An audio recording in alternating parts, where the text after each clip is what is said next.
So if you have home canned food, to open them, to keep the flat, the part that's sealed onto the jar, intact and able to use it again for using it to seal in foods in your refrigerator. You can put a ring on it and use it as a lid again. Some people use them for recanning. I am not recommending that, but that is a very good possibility to use them for.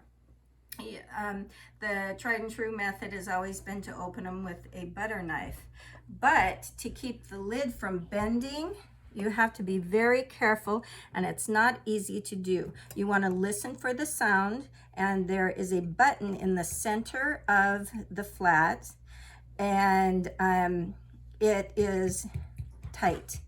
That means it's sucked on and it is secure. The button on this flat is sucked down. That means the seal and suction are intact. It's not moving. It's not going to come off. You use the butter knife, you get underneath and you pull up, and you heard the sound of the suction returning. And see that button? It is now loose, where before it wasn't. That is a sign of a seal on a jar.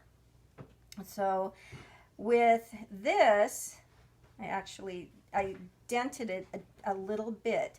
To reuse these for sealing with a brake bleeder in dry goods, it is not canning, but you can reuse the flats for that purpose if the rubber ring is intact and not bent. To do that safely, I have found this can opener. This is amazing. And how you use it, you remove your ring, and you never store your canning with the rings on, because you do not want to create a false seal. This one, you can tell the button is up and this one isn't. But say your seal was bad and you weren't paying attention, and this held it on, and the food had stuck the flat to the jar rim. You might eat some food that wasn't good. So you store your rings in another area, and then you open. This is very quiet. It does not make a lot of noise, but it does not damage the flat. So I'm going to open it. Yep, made a nice pop. And there is not any indent on the canning flat. This can be reused for something else with a ring. So yes. So when you have popped your lid off using the Cookwise can opener, and there's no damage to it, you check your seal, you make sure that that's intact, that everything is good.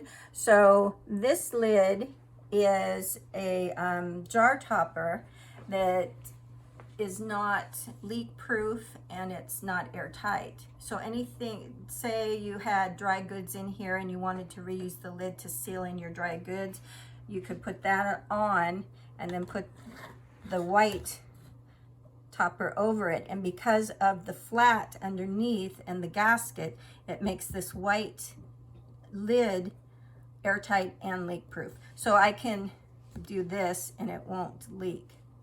But if I had the flat off, all right, stop. If I had the flat off, the lid would leak and is not airtight.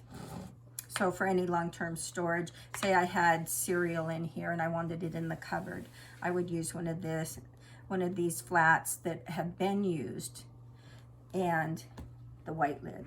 So you use the flat and you put it in your lid, and that makes this lid airtight and sealed so nothing leaks out.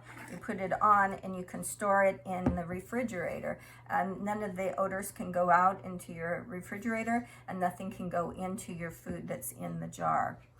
Another thing you can do with the flats, you can store dry goods. These can be, just go on your jar, and you use your rings and you put your ring on, and that makes it airtight, and this can go into your cupboard or into your pantry, and it keeps it fresh.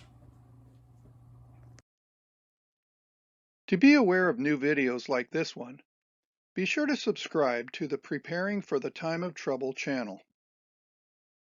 For more free videos and downloadable audio podcasts, as well as handouts, go to www.preparingforthetimeoftrouble.com.